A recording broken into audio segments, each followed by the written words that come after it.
know, this is a video that I was hoping I was never going to have to make, but here we are, making the video anyway.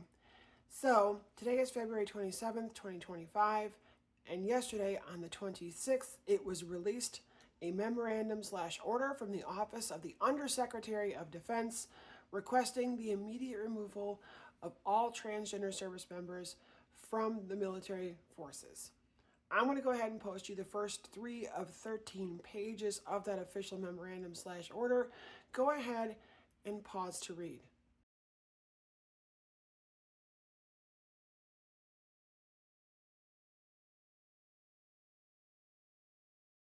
So what does this order say? More or less, this order is mirroring the language in Trump's executive order, also calling for the removal of anybody in the military armed forces that may have gender dysphoria or lives as a gender other than assigned to them at birth.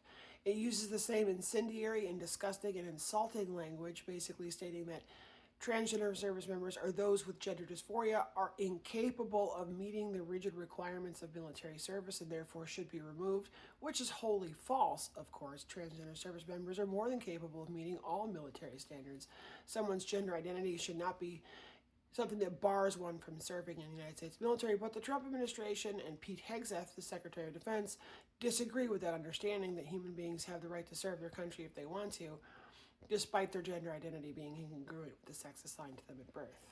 Now, in true military fashion, this memorandum/order goes into extensive, boring details about all the documents, all the pamphlets, all the policies, all the regulations, and all the standards that are currently out there that need to be updated and or changed to reflect this new policy and anything having to do with medical readiness.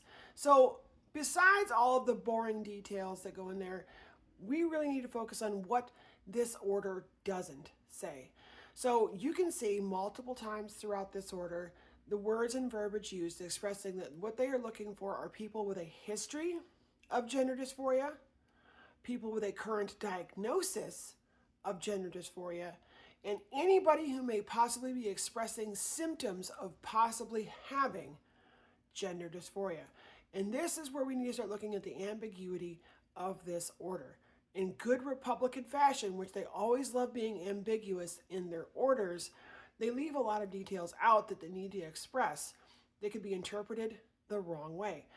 Clinically, gender dysphoria is defined as the discomfort of your gender identity and how it is physically expressed. That's it. That is the clinical definition of gender dysphoria, as defined in the DSM-5. Now, we have an awful lot of people in the United States military service now, specifically cishet men, who are being treated for and diagnosed with erectile dysfunction, and the discomfort that comes from having erectile dysfunction. Erectile dysfunction is defined as dysmorphia and dysphoria related to one's gender. It is the discomfort that comes from your physical ability or expression and your gender identity. So, any will-do military leadership and officers could look at that and say, you are expressing the possibility of having gender dysphoria or an incongruence in your physical presentation and your gender identity, which is no longer fit for military service. That's an awful lot of cishet men being removed from our military forces on a technicality. Now, of course, that's just one example of the dangers of ambiguity in military orders, especially that it comes from the Trump administration. There are literally dozens of other examples that I could give, but we don't have time to go into all those right now. I want to talk about the sections that specifically say what's going to happen to these transgender service members moving forward. So the order does have provisions in there for separation, and as far as I can tell, based on this order, the separations are going to be honorable, but it does put a caveat in there that states, unless there is documentation, records, or paperwork in the service member's official record that would warrant something other than an honorable separation/discharge. It also goes into some provisions for those people and what's going to happen once they separate. So it does offer the opportunity that if you would like to volunteer to separate immediately, then you will separate with double severance or separation pay, which I guess is not a terrible deal. That's that fiscal responsibility of the Republican Party. Let's spend millions upon millions of dollars to do something absolutely stupid. That's what they're good at. It also goes into talking about those people that have more than 18 years of service but less than the mandatory 20 for retirement, giving them the option to actually become part of the early retirement program, giving them full retirement benefits and access to all their retirement benefits post-service, as well as double severance pay. Now, if I were in this position as somebody who had way more than 18 years but less than 20, which I wasn't, I probably would go ahead and take the option to go ahead and separate early, not wait for the actual order to come down, forcing me to get out, take the double severance pay, and get all my military retirement benefits for the rest of my life. Because I think it beats the option of just being kicked out of the military entirely with nothing but a good handshake, a thank you, and possibly your VA benefits. But given the way things are going with all the cuts that the government is making into needed, necessary programs, chances of you having any VA benefits are 0 to none.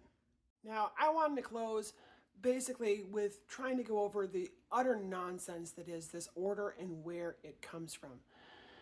The idea, the hypocrisy that comes from this administration telling trans people that they are incapable of meeting the rigorous requirements for military service is laughable. Obviously, trans people are more than capable of meeting all of the rigors and standards of military service because they are in the military currently doing it. They are setting the standards in most of the units and groups in which they serve. That much is an established fact. I find it very, very, very large amount of hypocrisy in this order and where it comes from, because it is coming from a group of people who are morbidly obese, older than shit, incompetent, incontinent, and the leader which they worship is a draft-dodging felon. I find it awfully rich that people like that are the ones saying that trans people are incapable of meeting the rigorous standards of military service.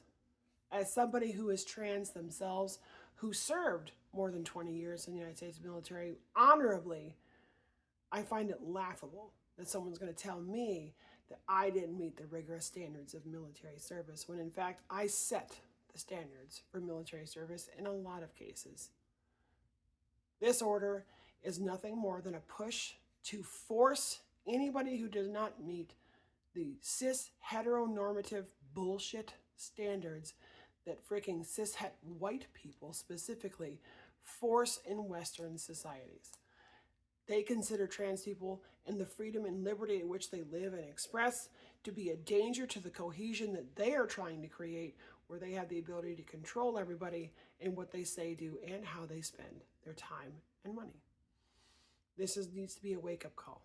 This absolutely needs to be a wake-up call for everybody. I feel bad for all my military brothers, sisters, and non-binary siblings that are about to lose their careers.